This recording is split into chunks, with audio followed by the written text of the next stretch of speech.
दोस्तों हम वीडियो को आगे बढ़ा इससे पहले ये इमेज को ध्यान से देखिए। इसमें व्लादिमीर पुतिन एक पैलेस के अंदर एंट्री ले रहे हैं। कुछ ऐसे ही आपको लग रहा होगा मानो किसी बहुत बड़े सुपरस्टार की एंट्री हो रही है मूवी में, बराबर इस तरह का स्वैग है भाई व्लादिमीर पुतिन का। वैसे सबके ऊपर जल्दी ही एक वीडियो आने वाली है जिसमें व्लादिमीर पुतिन को लेकर हम लोग डिटेल में डिस्कशन करने वाले हैं, उनकी प्राइवेट लाइफ से लेकर उनके पॉलिटिकल करियर तक को लेकर। तो आप बिल्कुल चैनल को सब्सक्राइब करके पूरी तरह से नोटिफाई कर लीजिएगा, एक दो दिन में आपको वीडियो मिल जाएगी। चलिए अब हम लोग आज की वीडियो शुरू करते हैं। आज की वीडियो भी एक्चुअली व्लादिमीर पुतिन के इर्द गिर्द ही घूमने वाली है। इस समय मैं आपको बता दूं कि पूरी दुनिया के राजनेताओं में एक रेस लगाई जाए पॉलिटिकल बुद्धिमत्ता को लेकर तो उसमें व्लादिमीर पुतिन सबसे आगे होंगे। अभी मैंने आपको दोपहर में जो वीडियो दिया था उसमें आपने देखा होगा डोनाल्ड ट्रंप खुद कह रहे हैं कि जब अमेरिका के राष्ट्रपति बुश थे उस समय जॉर्जिया में पुतिन ने उत्पात मचाया, उसके बाद ओबामा थे जब उन्होंने क्रीमिया में उत्पात मचाया, और अब बाइडेन है उस समय वो उत्पात मचा रहे हैं यूक्रेन में। कहने का मतलब ये कि व्लादिमीर पुतिन ने अमेरिका के तीनों ही राष्ट्रपतियों की नाक में दम कर दिया, इन्हें पानी पिलवा दिया। उनसे ज्यादा बेहतर इस समय वर्ल्ड पॉलिटिक्स को कोई नहीं समझ सकता। देखिए आपको याद होगा, कुछ पुराने जो सब्सक्राइबर्स हैं उन्हें याद होगा कि जब डोनाल्ड ट्रंप इलेक्शन लगभग हार ही चुके थे उस समय की बातें मैंने एक वीडियो बनाकर बताया था। व्लादिमीर पुतिन का भी कुछ कमेंट आया था एशियन नाटो को लेकर। जी हाँ, एशिया में भी एक नाटो जैसा संगठन एग्जिस्ट कर रहा है जिसे एक्चुअली नाटो ही कहा जाता है एशिया का। उसको लेकर व्लादिमीर पुतिन ने कमेंट किया था। दरअसल मैं बात कर रहा हूँ क्वाड की। क्वाड को लेकर व्लादिमीर पुतिन ने काफी आशंकाएं जताई थी। उस समय सभी लोग यही बोल रहे थे कि देखिए जी, क्वाड तो बिल्कुल चाइना को ध्यान में रखकर ही बनाया गया है।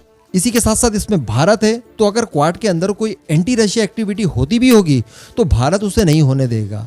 लेकिन दोस्तों यहाँ पर व्लादिमीर पुतिन को कहीं ना कहीं डाउट था और उनका वही डाउट अब बिल्कुल सच्चाई बनकर दुनिया के सामने आ रहा है।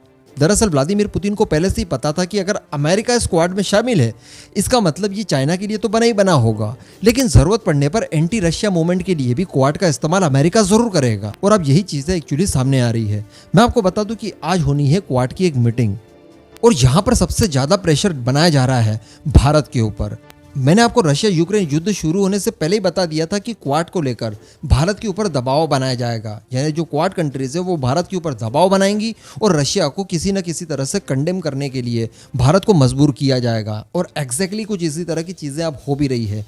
अभी रिसेंटली जो बाइडेन से पूछा गया कि क्या भारत की विचारधारा और भारत की जो एक्टिविटी है रशिया और यूक्रेन को लेकर ये अमेरिका की एक्टिविटीज से सिंक करती है, यानी दोनों एक ही तरह की चीज़ें सोच समझ रहे हैं, एक ही तरह के बयान दे रहे हैं। तो जो बाइडेन ने कहा था कि अभी तक तो नहीं, यानी अभी तक भारत अमेरिका के सुर में सुर नहीं मिला रहा है।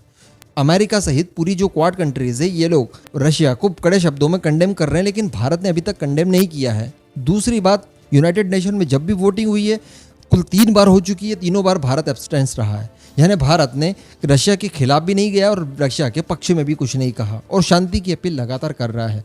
लेकिन यहाँ पर ऐसा नहीं होना है। ये लोग नहीं चाहते कि भारत इस तरह से न्यूट्रल बना रहे और मौन रहकर भी रशिया को अपना समर्थन देते रहे, बल्कि ये लोग चाहते हैं कि क्वाड के बहाने भारत भी कुछ इस तरह की गतिविधियां करे जो कि एंटी रशिया हो। और आज की जो मीटिंग है इसमें भारत के ऊपर डेफिनेटली ये जो तीनों कंट्रीज है भारत के अलावा अमेरिका, ऑस्ट्रेलिया और जापान, ये भारत के ऊपर डेफिनेटली दबाव बनाएंगे। और अगर भारत ऐसा नहीं करता है तो यकीन मानिए कि क्वाड में भारत की कोई ज़रूरत नहीं है। बिल्कुल कुछ इसी तरह का सिनारियो आने वाले समय में आप देखेंगे। ये लोग बिल्कुल कोशिश करेंगे कि भारत रशिया के खिलाफ बयानबाजी यहाँ पर करे और क्वाड जिस तरह की रणनीति पर काम कर रहा है वैसे ही करे। ये लोग इस बात की चर्चा नहीं करेंगे कि क्वाड को केवल चाइना को ध्यान में रखकर बनाया गया है, बल्कि ये लोग इस समय पूरे मूड में है कि इसको रशिया के खिलाफ भी इस्तेमाल किया जाए। और सबसे बड़ी बात है कि भारत इसका हिस्सा है, इसलिए भारत को भी एंटी रशिया मूवमेंट में जोड़ा जाए। तो यहाँ पर डेफिनेटली आज प्राइम मिनिस्टर मोदी किस मीटिंग में भाग लेने वाले हैं वो असमंजस में पड़ जाएंगे। उन्हें क्वाड को भी बचाना है, अगेन मैं आपको बता दूं, क्योंकि चाइना को काउंटर करना है, साथ ही साथ उन्हें रशिया की दोस्ती को भी आगे लेकर जाना है। तो कहीं ना कहीं बहुत मुश्किल होने वाली है आज।